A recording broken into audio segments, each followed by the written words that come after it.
Misalnya saya pembelaan hukum, ya. Jadi kalau Hotman bilang itu tidak lagi sah surat kuasanya, dia nggak bisa nerima kuasa, itu orang yang nggak ngerti hukum. Janganlah karena kau dendam sama saya dengan Firdaus, kau buat aneh-aneh. Jangan kau sesat dan menyesatkan. Iya betul. Berarti untuk karir kedepannya sudah... Karir mereka di dunia pengacara tamat dan sangat mengganggu. Bisa 10-20 tahun baru orang lupa. Ya, ini udah spektakuler banget dia mempromosikan dirinya, kalah-kalah film-film dengan promosi BMA. Aku kalau sudah menetapkan itu susah digoyang begitu. Karena apa? Penetapan itu di Mahkamah Agung itu mutlak. Jadi kecuali ada hal-hal yang kemudian dianggap ada kesalahan dalam penetapan. Tapi kan Mahkamah Agung menetapkan suatu keadaan terhadap Rasman dan Firdaus ini dasarnya adalah apa? Fakta-fakta dan bukti-bukti. Sehingga itu udah kunci. Ketika ada orang minta maaf, jawabannya Mahkamah Agung apa? Ya ada maaf bagimu. Nah, itu. Sahabat sekalian, Rasman Arif Nasution dan juga Firdaus Wibowo akhirnya mendatangi MA dan menyampaikan permohonan maaf baik secara tulisan maupun secara tertulis. Hal itu dikarenakan dari pihak Peradi Bersatu tempat bernaungnya Rasman Arif Nasution memberikan sanksi tegas dan juga meminta Rasman Arif Nasution untuk segera menyampaikan permohonan maafnya kepada Mahkamah Agung, Pengadilan Tinggi Jakarta dan juga Pengadilan Negeri Jakarta Utara. Hal itu telah mereka lakukan dan setelah mereka menyampaikan permohonan maaf, mereka juga memberikan beberapa keterangan pers di hadapan para awak media. Namun dari beberapa pengacara kondang yang memberikan pernyataan bahwa sekalipun mereka sudah menyampaikan permohonan maaf, namun tidak memungkinkan untuk pihak MA membatalkan kembali pembekuan berita acara sumpah advokat mereka. Hal itu diungkapkan oleh Deoli Payumara dan Farhad Abbas mengatakan bahwa karir untuk beracara atau karir sebagai lawyer bagi Rasman dan juga Firdaus sudah tamat. Sedangkan Acong Latif juga memberikan beberapa catatan kritis terkait dengan permohonan maaf yang disampaikan oleh Rasman Arif Nasution dan juga Firdaus Wibowo kepada pihak MA, Pengadilan Tinggi dan juga Pengadilan Negeri Jakarta Utara.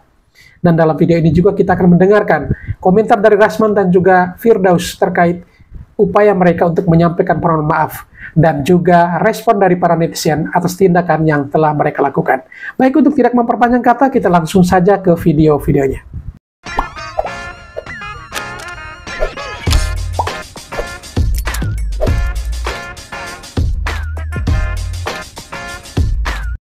Bapak Dr. Ibrahim Palino SMH, dan juga kepada Ibu Ketua Majelis Hakim Ibu Sofia Tambunan dan 2 anggota majelis panitra dan seluruh jajaran yang ada di wilayah Pengadilan Negeri Jakarta Utara, termasuk security, PAMDAL dan lain-lain, staf. Ini adalah bukti bahwa kami itu taat, ya, taat azas, taat hukum. Perintah dari organisasi Dewan Etik telah menegur keras saya dengan Pak Recu yang berakibat kepada diduga pelanggaran etik. Karena kami bukan diduga, ya, dianggap melakukan pelanggaran etik. Maka kewajiban hukum bagi kami untuk kami datang. Tadi di Mahkamah Agung ternyata Saudara Rahmat dengan Bung Lecu sudah ke Pengadilan Tinggi juga. Nah, jadi kami berharap lewat kesempatan ini kita saling bermaaf-maafan. Banyak yang sudah beri masukan ke saya, itu kan laporan 335, 207, 217. Itu deliknya semuanya adalah perasaan terhina, dirinya direndahkan. Nah, siogianya memang kita saling memaafkan. Tidak ada maksud kami menghina dan merendahkan lembaga, apalagi pribadi. Yang saya sampaikan adalah banyak hakim-hakim yang koruptor, terlibat suap, banyak juga polisi, banyak juga KPK, banyak juga jaksa, banyak juga di pengacara. Jadi kita memang melihatnya secara komprehensif. Saya melihat bahwa ini adalah sebuah potret hukum yang kita kritisi, lalu kemudian setelah kami sampaikan, biarlah rakyat yang menilai. Dan salah satu penilaian itu datang dari organisasi. Misalnya saya pembelaan hukum, ya. Jadi kalau Hotman bilang itu tidak lagi sah surat kuasanya, dia nggak bisa nerima kuasa. Itu orang yang nggak ngerti hukum. Janganlah karena kau dendam sama saya dengan Firdaus, kau buat aneh-aneh. Jangan kau sesat dan menyesatkan. Iya, betul. Dan kalau kau jago debat kita, datang kau besok di iNews, datang kau Hotman, baru jago gitu. Nah, sedangkan yang satu lagi Farhad itu orang yang suka ngaco aja. Itu pribadi saya yang diserang, bukan hukum yang dibahas. Iya, betul. Yang saya mau bilang, banyak ratusan WA tiap hari masuk ke saya, prihatin. Dan banyak para lawyer memang yang kecewa. Apakah itu ada dasar untuk melakukan yang namanya pembekuan? Tapi itu biar didalami oleh tim kami. Dan adapun laporan yang sudah dilakukan terhadap kami dan kawan-kawan, Rasman dan kawan-kawan, ya nanti kami lihat. Ya kami berharap memang ini nggak perlu dilanjutkan, ya kan? Karena ini adalah sebuah upaya untuk bagaimana hukum tegak lurus. Nah, ibaratnya itu ada satu tindakan, misalnya, ya mungkin yang kami sampaikan maksudnya baik, tapi caranya salah. Jadi orang melihat itu dari mensrea, kan begitu Mak ya? Ada nggak niat jahat di dalamnya? Tidak. Hanya perlawanan spontanitas yang konstitusional. Nggak ada yang kita lempar darah, nggak ada yang kita sentuh tangan. Di situ yang ada malah leher saya kena.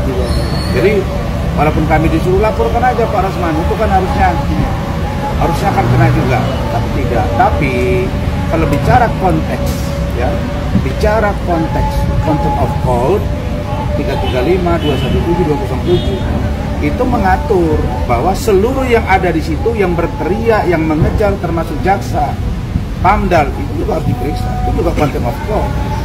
Kan saya cuma datang megang bau Hotman, kenapa jadi ribut semua? Kan gitu. Tapi karena ini adalah sebuah pelanggaran etik oleh organisasi, saya datang.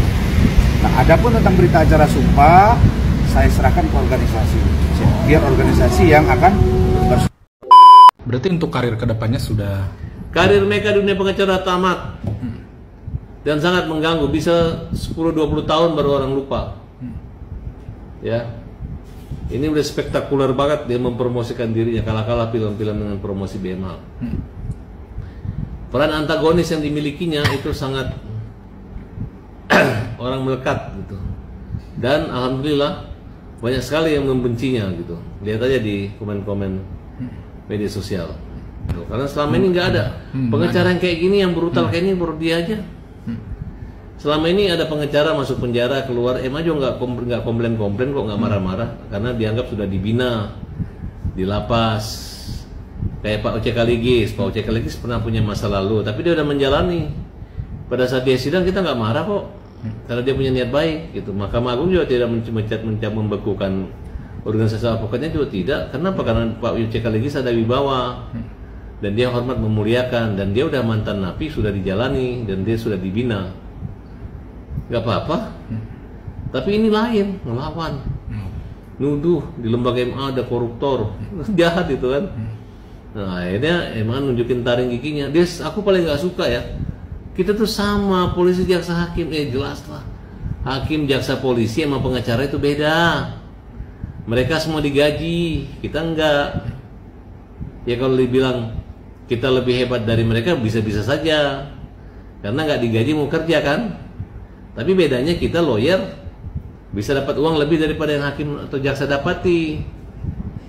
Ya ngerti kan? Ya tahu-tahu diri lah. Makanya kalau mau jadi lawyer berpengalaman, dapat hebat, dapat uang banyak, ya baik-baik aja. Kualitas pembelaan, kehormatan, kan enak tuh kalau pengacara lewat hakimnya senyum, hormat, baik, sayang sama kita. Tapi kalau hakimnya udah marah, ya wajar giliran hakimnya marah. Kenapa hakim marah-marah? Ya lo sih nyekak gaya lo, gaya kayak preman, bawa pengacara 30, ngapain? Emang kesalahan apa ini? Emang nggak mampu? Kalau saya sih pengacara begini nggak usah pakai lawyer pun bisa.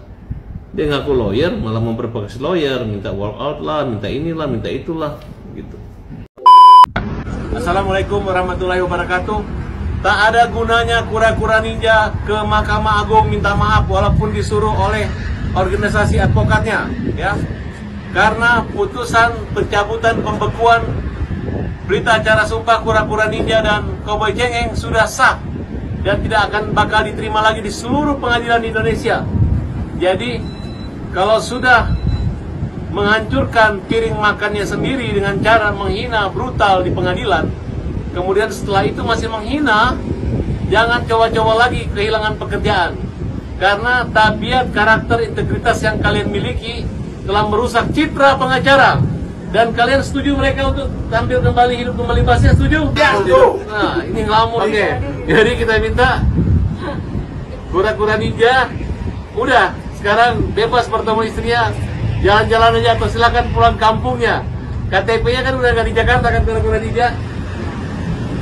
Oke, jadi minta Ketua Mahkamah Agung, pegawai Mahkamah Agung, Satpam Mahkamah Agung, jangan terima kura-kura ninja, usir jauh-jauh. Kasih keluar dia, singkirkan dia, karena dia brutal. Dia boleh ke pengadilan hanya sebagai terdakwa. Catat ya, tidak boleh sebagai pengacara. Setuju? Setuju.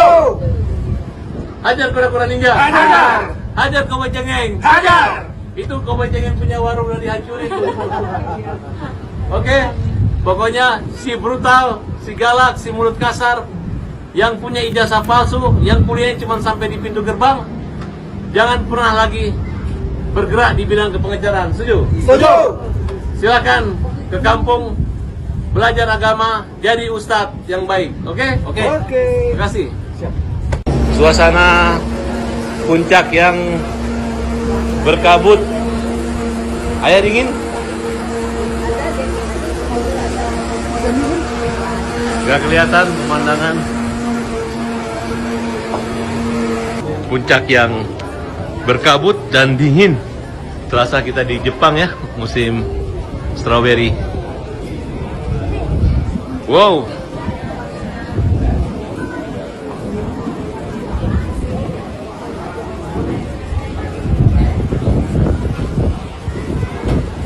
Suasana dingin, guys.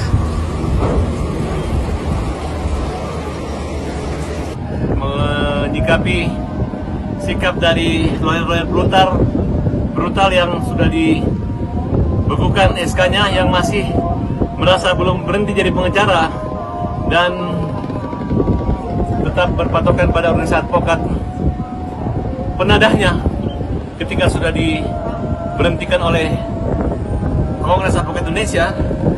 Minta Mahkamah Agung supaya abaikan mereka, jangan terima, tutup pintunya.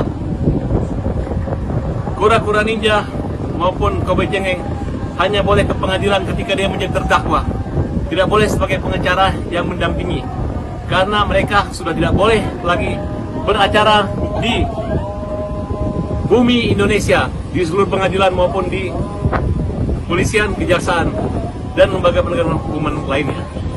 Dia hanya boleh beracara di kulkas karena sudah beku ya, sudah beku izin advokatnya.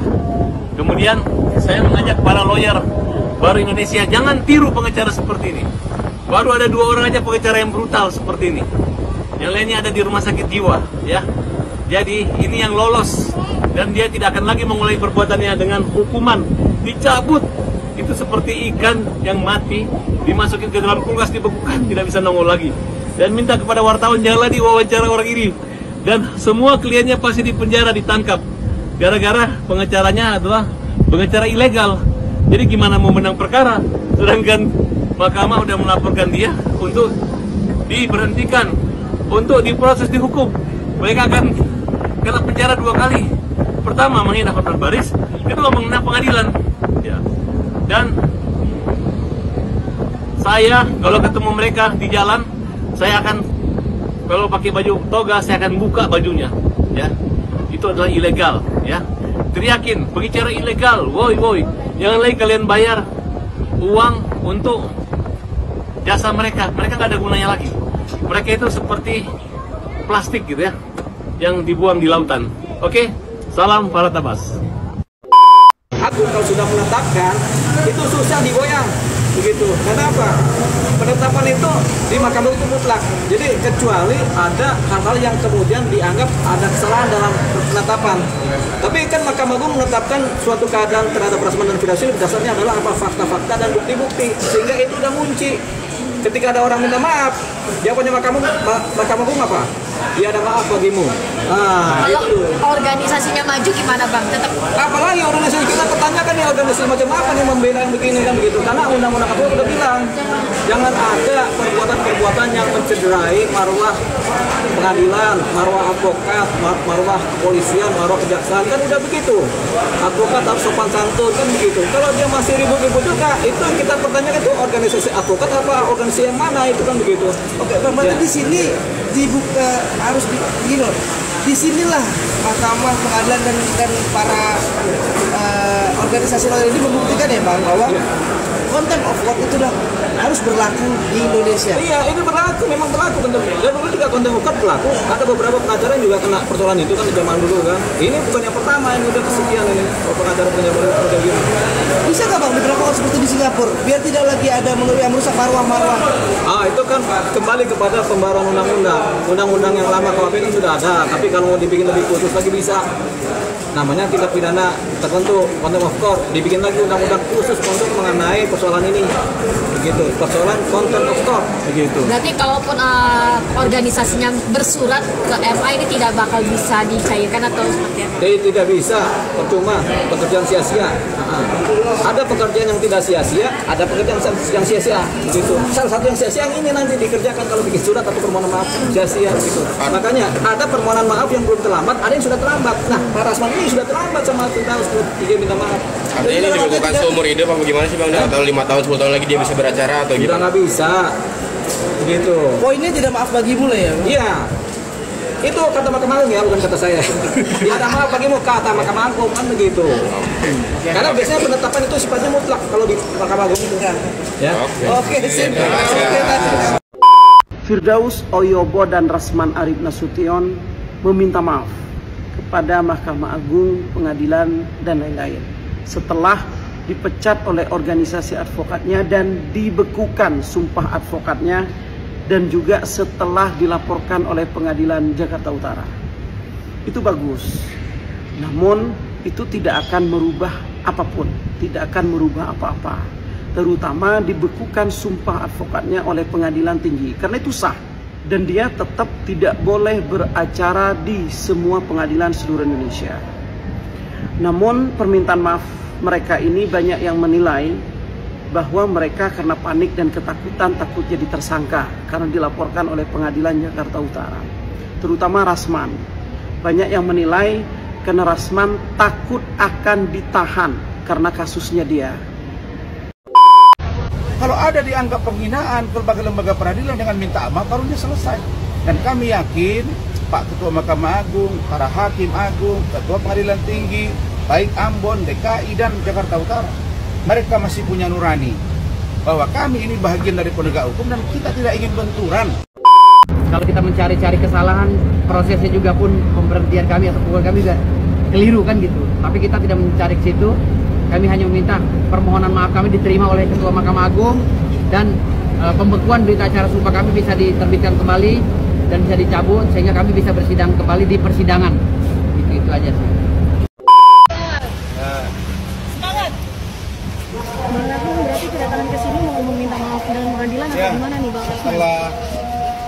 Setelah tadi di Pengadilan Negeri, di Mahkamah Agung Republik Indonesia, maka sesuai dengan perintah dari Dewan Etik DPN Peradi Bersatu yang menaungi saya, maka saya kembali mendatangi Pengadilan Negeri Jakarta Utara guna menyampaikan permohonan maaf secara tertulis. Kalau secara lisan sudah saya lakukan sejak Jumat kemarin melalui seluruh media cetak elektronik, YouTube, dan juga sudah saya post di Instagram saya, di Cyber ya. Di Instagram juga saya post tentang teguran keras kepada saya, dan juga saya post permintaan maaf saya. Ini hari ini kita menyerahkan surat permohonan maaf secara tertulis. Mudah-mudahan nanti dilihat di dalam. Nanti setelah di dalam saya jelaskan kepada teman-teman. Begitu. Dalam permohonan maaf tersebut pun ada appointment atau enggak prosedur yang harus dilakukan dulu nggak sih? kita kan datang, kita lihat itu namanya itu SPK istilahnya itu ya, PTSP ya. Itu kita sampaikan seperti di Mahkamah Agung, dan insya Allah surat itu akan sampai ke tangan Pak Ketua, tangannya Pak Ibrahim, dan nanti saya akan sampaikan poin-poinnya seperti apa nanti di dalam, terus saya tuangkan di luar. Begitu deh. Oke, ya Bang. Terima kasih ya Bang. Ya Bang. Jalan ini. Datang aja Bang.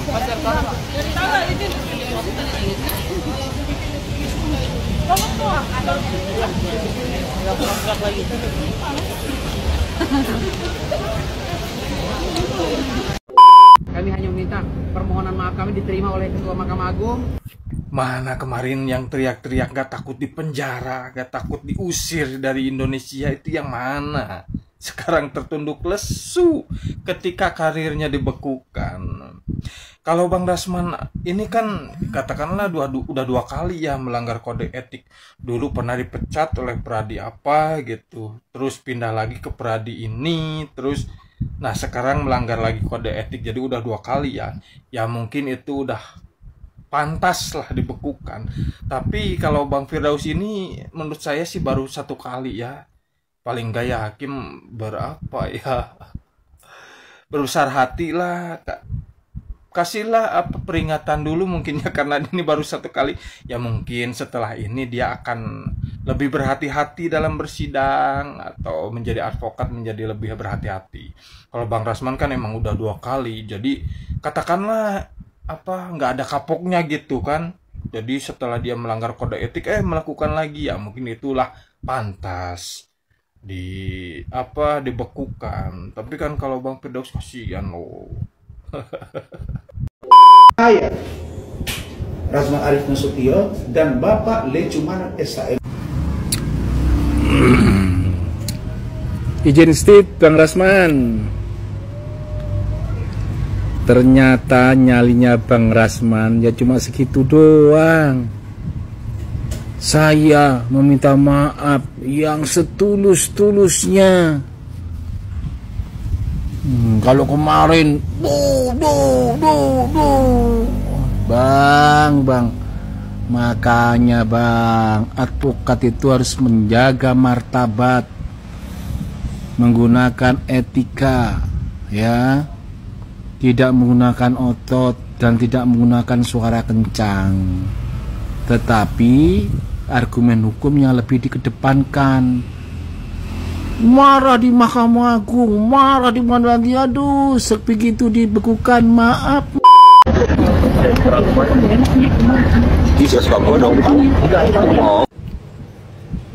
Izin sedikit Bang Rasman Nasution. Mana suara kerasnya kemarin-kemarin, kok sekarang lemah lembut. Ya, kalau Bang Rasman karakternya lemah lembut nggak cocok. Jadi harus suara menggelegar. Takut ya. Tapi semuanya sudah terlambat. Berita acara sumpah sudah dibekukan. Ya, Bang Rasman cocoknya sekarang pulang ke kampung. Itu betul apa kata Hotman Paris, semakin downgrade Bang Rasman setelah BAS-nya dibekukan oleh pengadilan tinggi. Gak cocok Bang Rasman karakter lemah lembut, harus tetap kencang suaranya. Menyampaikan permohonan maaf kepada Bapak Ketua Mahkamah Agung. Menyesal ya Bang? Kemarin katanya mau keluar negeri kalau tidak ada keadilan di Indonesia. Apalagi Bang Firdaus punya gunung emas, banyak emasnya, ada gunungnya isinya uranium. Ya udahlah Bang, kan basnya nggak butuh-butuh banget kan kalau nggak jadi pengacara. Kan banyak, tinggal pindah ke luar negeri kan Bang Rasman. Bang Rasman kan katanya mau pindah ke luar negeri, nggak ada yang ditakutin di Indonesia. Ngapain minta maaf Bang? Udah telat. Coba dari kemarin Abang kayak begitu. Abang berpikir, oh nggak ada kok yang dicabut berita acara sumpahnya atau dibekukan, nggak akan terjadi. Inilah sejarahnya. Dibuktikan Mahkamah Agung dengan terjadinya samamu. Makanya jangan sesumbar, jangan langsung sombong gitu loh Bang. Kau masalahnya Bang dengan Bang Hotman. Jangan kait-kaitkan dengan menuduh tanpa alat bukti, sesumbar, menuduh hakim korupsi, memaki-maki, dengan emosi, dengan nada yang tinggi. Coba sekarang kayak begini, dari kemarin kamu nadanya rendah. Pasti cuman peringatan aja, nggak sampai dicabut itu berita acara sumpahmu. Penyesalan selalu datang terlambat. Makanya Bang, ketika marah harus dikontrol dulu emosinya, baru ngucap. Jangan ngucap, akhirnya jejak digital ada. Jadi bumerang buat dirimu Bang. Gitu loh Bang. Aku nggak masalah urusan hukummu sama Bang Hotman. Aku yang cuman gak habis pikir etika dan kesombonganmu loh Bang. Apalagi Bang Firdaus terlalu tinggi kehaluannya, terlalu banyak ngomongnya, terlalu hiperbola kalimatnya. Coba ngomongnya itu yang fakta gitu loh. Jangan sok paham hukum padahal salah gitu loh Bang. Jangan sok paling tahu padahal salah gitu loh Bang. Itu para pakar-pakar hukum itu geleng-geleng kepala melihat kelakuanmu Bang Firdaus. Ini aku cuma menyampaikan aja dari isi hati mereka. Geleng-geleng kepala itu. Karena banyak pejabat-pejabat, ini siapa sih Nyak ngomong sama aku? Kok kayak bukan pengacara? Kok kayak bukan orang yang berpendidikan cara ngomongnya? Begitu. Makanya Bang, udah kehaluannya udah diturunkan dikit kalimat-kalimat hiperbolanya. Jangan sampai menyesal. Karena penyesalan itu selalu datang terlambat. Dirimang-rimangi, dipikir-pikirkan dulu setiap ucapan itu. Jangan terlalu kepedean. Punya emas. Kalau punya emas ngapain kau minta maaf Bang? Untuk supaya jangan dibekukan berita acara sumpahmu. Kan banyak pekerjaanmu yang lain. Sama seperti Bang Rasman kan. Nggak perlu dia kan jadi pengacara kan. Dia mau pindah ke luar negeri kan. Makanya ucapan itu diingat. Jejak digital itu ada loh Bang. Oke. Pasti feelingku Mahkamah Agung tidak akan mendengarkan isi hati kalian. Karena kalian terlalu sesumbar menghakimi majelis hakim. Terlalu frontal ucapan dan perilaku kalian kemarin. Kemarin kalian berpikir tidak ada yang dicabut berita acara sumpahnya. Ini sejarahnya pertama kali kalianlah dibuktikan Mahkamah Agung berita acara sumpahnya dibekukan. Selamat menikmati dari hasil perbuatan kalian. Makanya jangan sombong Bang. Kalau lagi emosi, redakan dulu emosinya, baru bicara. Oke? Dadah. Saya naik ke bangku sampai saat sekarang. Saya ini nggak tahu nih siapa yang naikkan saya ke meja. Udah jelas-jelas kau itu salah. Yang kau naik itu meja. Udah tahu kau nggak ada sopan santun, malah banyak cerita kau. Tahu kau apa meja itu? Tempat makan. Kau udah orang tua masa naik kau. Anak-anak aja kita naik meja marah kita. Apalagi kau itu udah orang tua. Enggak tahu sopan santunnya. Banyak lagi alasan kau. Bukannya kau minta maaf. Ini malah membela. Aduh, mengelak lagi kau. Bukannya kau minta maaf. Malah rumah jelek aja kalau kita datang, kalau kita sebagai tamu, pasti marah orang yang punya rumah. Apalagi yang kau naikin itu kantor. Oh ya. Mau dicabut atau tidak, saya tetap pengacara. Ingat ya, karena tidak ada regulasi, tidak ada peraturan apapun, termasuk undang-undang yang bisa menetapkan pencabutan atau pembekuan saya sebagai pengacara. Saya akan tetap berjalan. Dan surat sanggahan saya terhadap Mahkamah Agung yang telah mengeluarkan surat melalui Pengadilan Tinggi Banten yang yang memberikan nomenklatur istilah pembekuan terhadap surat itu, saya sudah bantah. Saya sudah mengajukan surat keberatan kepada Mahkamah Agung yang nantinya akan saya teruskan ke Pengadilan Tata Usaha Negara dan Perbuatan Melawan Hukum Pengadilan Negeri. Ya, ingat, saya tidak pernah turun tensi. Ingat ya. Jadi urusan saya selama saya masih pegang kuasa, jangankan Hotman Paris, Hotman Ciseeng, Hotman Parung, Hotman Kedondong, Hotman Ular Bulu, saya lawan. Ya, Jangan kamu bilang saya takut. Saya ini cucunya Sultan, pantang bagi saya. Ya, moyang saya Pangeran Diponegoro, moyang saya Sultan Bima tidak pernah selangkah pun mundur untuk melawan Belanda. Ya, apalagi hanya melawan kau Hotman Paris. Ya. Ingat, kami punya konsep ketahanan mental untuk melawan kejoliman. Ya, jangan mimpi kamu Hotman Paris. Saya tetap mengejar kamu. Walaupun kamu teriak-teriak, tolong Bapak Polisi, Bapak Kapolri, tolong itu ijazahnya, tolong diselidiki ijazahnya. Ngerti konstruksi hukum gak lo? Hah? Ya? Apakah Kapolri kau perintah-perintah untuk ngurusin ijazah saya? Kasus korupsi lebih banyak. Ya. Kasus pelecehan seksual seperti kau tuh banyak di Indonesia ini. Yang lebih krusial. Ngapain ngurusin ijazah saya? Ijazah saya sudah jadi 11 tahun itu ijazah. Diterbitkan oleh kampus saya. Ngapain kamu ngurusin ijazah saya? Jangan kamu nyuruh-nyuruh. Macamnya kau udah hebat kali. Nyuruh Kapolri, nyuruh Mahkamah Agung. Ya, nyuruh ini, nyuruh itu. Kasihan kali tuh orang-orang berbintang dibudakin sama kau. Hah? Nggak ada marwahnya tuh Mahkamah Agung disuruh-suruh sama kau. Seakan-akan ya, walaupun itu bukan berdasarkan perintah kau, tapi seakan-akan. Karena apa? Karena begitu kau ngomong, 2 hari kemudian aku dibekuin. Semua orang takut kalau saya dengan Rasman masuk ke kancah hukum. Izin setit Bang Firdaus. Inilah kalau bicaranya terlalu kelajuan. Jangan bicara semua orang takut. Saya itu nggak takut kalau cuma adu argumen hukum aja. Soalnya saya melihat keilmuan Bang Daus itu belum seberapa. Cuma kenceng doang. Kenceng mulutnya doang. Itu ngatain Hotman Paris. Artikulasinya nggak jelas. Apalagi nggak sirkulasi AIU-nya apa. Gitu loh. Nggak semua orang.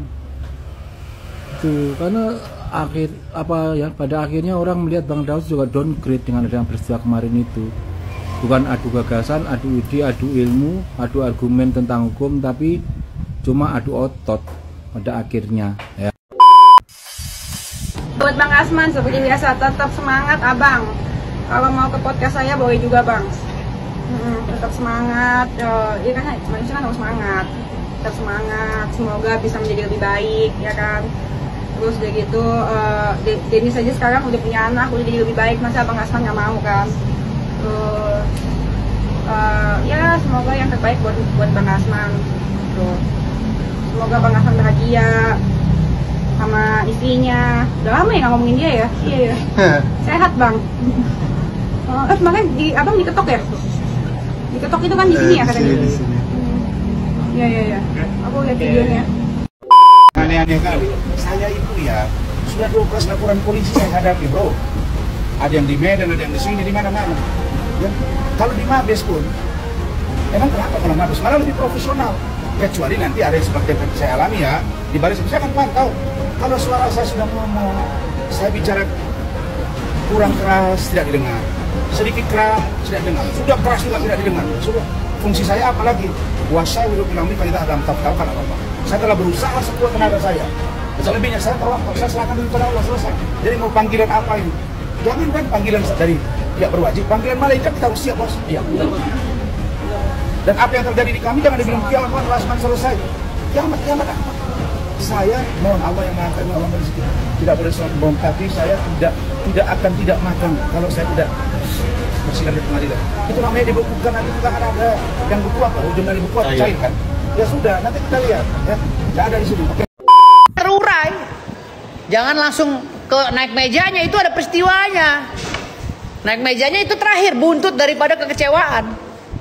Jadi secara komprehensif dibuka pelan-pelan. Nah, nanti di polisi gue minta juga agar polisi ngambil CCTV pengadilan. Panggil semuanya. Nanti kan bisa kelihatan siapa yang salah, ya enggak? Gitu dong. Itu namanya orang cerdas, ya enggak? Sayangnya gue gak jadi menteri sih. Kalau jadi menteri gue program gue pecah-pecatin yang goblok-goblok asli. Saya nggak disuruh sih Prabowo jadi menteri. Disuruh jadi menteri sebulan aja gue. Habis tuh gue pecatin semua yang bego-bego. Yang maling, yang koruptor. Bang, itu kan tanggal 20 kan akan sidang ya Bang. Ya kan Abang datang.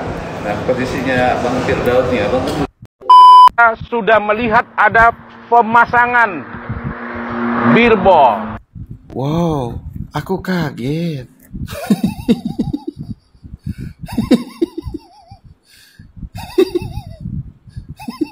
Wow, surprise. Lu yang pasang, lu yang komen, lu yang surprise, lu yang pusing. Mau lu tuh apa sih? Kita mah kagak ada yang surprise, kita malah bingung. Ngapain juga pasang kayak begonoan gitu. Buang-buang duit, buang-buang waktu, kayak kagak ada kerjaan gitu.